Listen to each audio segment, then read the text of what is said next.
एक बार की बात है, अमेरिका में 20वीं सदी की शुरुआत का दौर था। दुनिया एक नई दिशा की ओर बढ़ रही थी। तकनीक, व्यापार और अवसरों का युग शुरू हो चुका था। और इसी क्रांतिकारी दौर में एक नौजवान लेखक था, जिसकी जेब में पैसे तो नहीं थे, लेकिन आंखों में सपना था। उसका नाम था नेपोलियन हिल।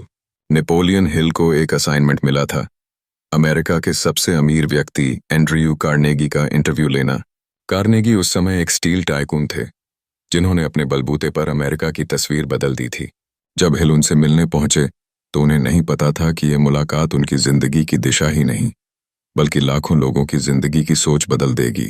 एंड्रयू कार्नेगी ने हिल को बैठाया और धीरे से पूछा, क्या तुम चाहते हो कि मैं तुम्हें एक ऐसा रहस्य बताऊं जो किसी कॉलेज में नहीं सिखाया जाता, लेकिन जिसने मुझे करोड़पति बनाया?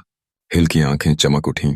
कार्नेगी ने आगे कहा, मैं चाहता हूं कि तुम अगले 20 साल दुनिया के सबसे सफल लोगों का इंटरव्यू करो और फिर इस रहस्य को सबके लिए एक सिद्धांत में बदलो। क्या तुम ये करोगे? बिना किसी पैसे के? हिल चौंक गए। बिना पैसे? 20 साल? लेकिन फिर उन्होंने अंदर से एक आवाज सुनी, अगर यह मौका मैंने छोड़ दिया तो मैं भीड़ में गुम हो जाऊंगा। उन्होंने हाँ कह दी और यहीं से थिंक एंड ग्रो रिच की यात्रा शुरू हुई। नेपोलियन हिल ने अगली 2 दशकों में Thomas Edison, Henry Ford, Theodore Roosevelt, Alexander Graham Bell, John D Rockefeller और 500 से ज्यादा सफल व्यक्तियों के इंटरव्यू किए। उन्होंने खोजा कि इन सभी की सफलता का कोई जादुई फॉर्मूला नहीं था, बल्कि एक मानसिक प्रणाली थी, एक सोचने का तरीका जिसे कोई भी इंसान अपना सकता है। बिल्कुल वैसे ही जैसे एक छोटा बीज मिट्टी में पड़ा होता है और जब सही पानी, धूप और देखभाल मिलती है तो वह एक विशाल वृक्ष बन जाता है। उसी तरह एक छोटा विचार भी इंसान को अमीरी की ऊंचाइयों तक ले जा सकता है, बशर्ते वह विचार सच्ची इच्छा से जन्मा हो। हिल ने पाया कि सफलता पैसे से शुरू नहीं होती, वो विचारों से शुरू होती है। हर महान उपलब्धि की शुरुआत एक बर्निंग डिजायर यानी जलती हुई इच्छा से होती है, और ये इच्छा तब तक जलती है जब तक वह आपके अंदर जुनून की तरह न बैठ जाए। इस किताब का मूल विचार यह है, What the mind of man can conceive and believe, it can achieve। जो भी इंसान का मन सोच और मान सकता है, वह उसे प्राप्त भी कर सकता है। पर क्या सिर्फ सोचने से सब कुछ मिल जाता है? नहीं। सोच को आग की तरह जलती हुई इच्छा, योजना, सकारात्मक सोच, आत्म सुझाव और डिसिप्लिन से जोड़ना पड़ता है। नेपोलियन हिल इस किताब में 13 ऐसे सिद्धांत बताते हैं जिन्हें उन्होंने इन सफल लोगों की जिंदगी से निकाला और जो किसी भी आम व्यक्ति को खास बना सकते हैं। ये सिद्धांत हैं burning desire, faith, auto-suggestion, specialized knowledge, imagination, organized planning, decision, persistence, power of mastermind, the mystery of sex transmutation, the subconscious mind, the brain, the sixth sense। लेकिन इन सब का मूल है सोच। आप जो सोचते हैं वही आप बनते हैं। अगर आप अपने विचारों को नियंत्रित करना सीख जाते हैं तो आप अपने भाग्य को भी नियंत्रित कर सकते हैं। हिल बताते हैं कि अमीरी केवल बैंक बैलेंस नहीं होती, यह जीवन का वह स्तर है जहां आप आत्मसंतोष, प्रेम, स्वास्थ्य और खुशी से भर जाते हैं। कई लोग लाखों कमाते हैं लेकिन दुखी रहते हैं, और कई छोटे साधनों में जीते हैं लेकिन हर दिन जीते हैं जैसे यह उनका सबसे अच्छा दिन है। किताब की शुरुआत में हिल हमें एक और कहानी सुनाते हैं, एक व्यक्ति की जो कोल खदानों में काम करता था। वह गरीब था, लेकिन उसके पास एक विचार था, सोने की खान खोजने का। वह खदान की खुदाई करने लगा। कुछ समय में हार गया और अपनी मशीन बेच दी। वह आदमी चला गया, लेकिन जिसने मशीन खरीदी उसने वहीं से खुदाई जारी रखी, और सिर्फ 3 फीट की दूरी पर उसे सोने की सबसे बड़ी रग मिल गई। 3 फीट की दूरी, और वो आदमी अमीर बन सकता था। हिल कहते हैं, ज्यादातर लोग तब हार मानते हैं जब सफलता उनसे कुछ ही कदम दूर होती है। इसलिए जरूरी है डटे रहना, सोचना बंद ना करना और कभी हार न मानना। अब इस किताब की कहानी यहीं से आगे बढ़ेगी। एक ऐसे साधारण व्यक्ति की तरह सोचो जो इस किताब को पढ़ता है और फिर एक नई जिंदगी की ओर बढ़ता है। हर पाठ में हम उसकी यात्रा देखेंगे, कैसे वह इन 13 सिद्धांतों को अपनाता है और अपने जीवन को शून्य से शिखर तक पहुंचाता है। रात के अंधेरे में एक छोटा लड़का अपनी माँ के साथ एक पुराने लकड़ी के मकान में बैठा था। घर में तेल का दिया जल रहा था और बाहर ठंडी हवा खिड़कियों को हिला रही थी।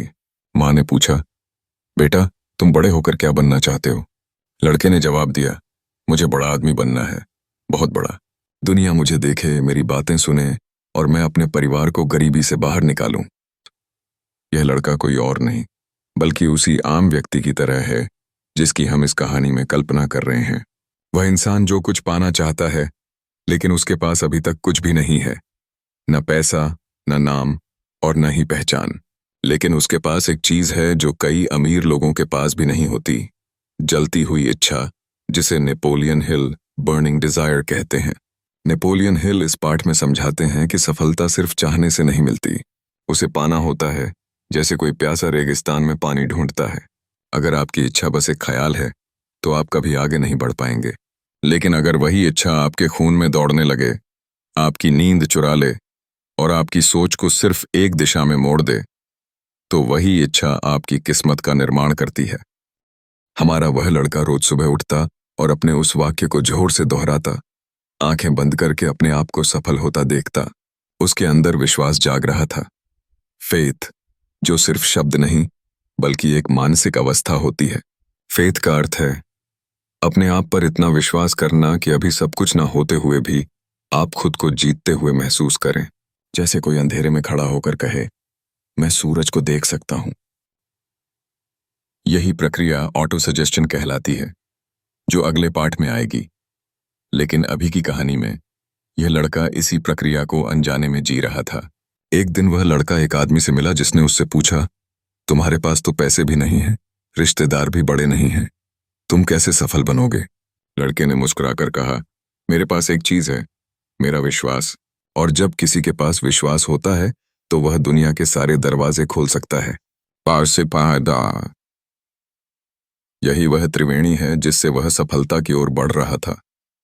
उसने अपने दिमाग को ऑटो सजेशन से प्रोग्राम किया, उसने अपने लक्ष्य के लिए स्पेशल नॉलेज जुटाया और उसने इमेजिनेशन से अपने विचारों को योजना में बदला। अब वह सिर्फ सपने नहीं देख रहा था, वह उन्हें साकार करने की तैयारी कर रहा था। अब वह विचार से योजना की ओर बढ़ चुका था। अब वह एक टीम बनाने की सोच रहा था। कुछ ऐसे लोग जिनके पास टेक्निकल स्किल्स हों, मार्केटिंग की समझ हो और जो उस पर विश्वास करें। उसने एक योजना बनाई, रोड मैप तैयार किया और तब जाकर लोगों को जोड़ा। नेपोलियन हिल कहते हैं कि सपनों को साकार करने की शुरुआत संगठित योजना से होती है। लेकिन फिर आया कठिन मोड़। जब उसने देखा कि योजना बनाना आसान है, उस पर डटे रहना मुश्किल। लेकिन उसने हिम्मत नहीं हारी। उसने दृढ़ता को अपनी आदत बना लिया।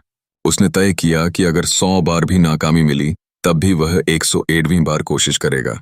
और फिर धीरे धीरे दुकानें जुड़ने लगीं, ग्राहक डाउनलोड करने लगे और लोगों को उसमें विश्वास दिखने लगा। क्योंकि उस एक इंसान ने अपनी योजना को सिर्फ कागज पर नहीं रखा, उसे जिया, जला और बार बार तपाया। अब वह अकेला नहीं था, अब उसके साथ एक छोटी सी टीम थी। कोई कोडिंग जानता था, कोई सेल्स, कोई मार्केटिंग और कोई उसकी बातों पर आंख बंद करके भरोसा करता था। यही था मास्टरमाइंड, एक ऐसा समूह जहां 2 या 2 से अधिक लोग किसी साझा उद्देश्य के लिए सोच, सलाह और ऊर्जा साझा करते हैं। अब वह लड़का जब रात को सोता तो उसका मन शांत नहीं रहता। वह सोने से पहले खुद से कहता, मेरे पास हर परिस्थिति का समाधान है। मेरा अवचेतन मन कल सुबह मुझे जवाब देगा। और सुबह उसके दिमाग में नए विचार आते, जैसे कोई अदृश्य शक्ति उसे रास्ता दिखा रही हो। यही था सबकॉन्शियस माइंड की शक्ति। अब उसका मस्तिष्क एक ट्रांसमीटर बन चुका था, जो सोचता, पकड़ता और आगे बढ़ता। और फिर एक दिन वह आया, सिक्स्थ सेंस का अनुभव। उसने जो यात्रा की थी, विचार से शुरुआत करके विश्वास, ज्ञान, योजना, दृढ़ता और सोच की शक्ति के बल पर वह अब हजारों लोगों की प्रेरणा बन चुकी थी। वह अब समझ गया था कि असली दौलत सिर्फ पैसा नहीं होती, वह सोच होती है जो खुद को बदल सकती है और फिर दुनिया को भी। अगर आपको ये कहानी पसंद आई हो और इससे आपको कुछ सीखने को मिला हो तो वीडियो को लाइक ज़रूर करें, अपने दोस्तों के साथ शेयर करें और हमारे चैनल को सब्सक्राइब करना बिल्कुल मत भूलिए। साथ ही उस बेल आइकन को दबाइए ताकि अगली ऐसी प्रेरणादायक कहानियाँ आप तक सबसे पहले पहुँचे। आपके एक लाइक और सब्सक्राइब से हमें अगली वीडियो बनाने की प्रेरणा मिलती है। धन्यवाद। और याद रखिए, सोच बदलो, जिंदगी बदल जाएगी।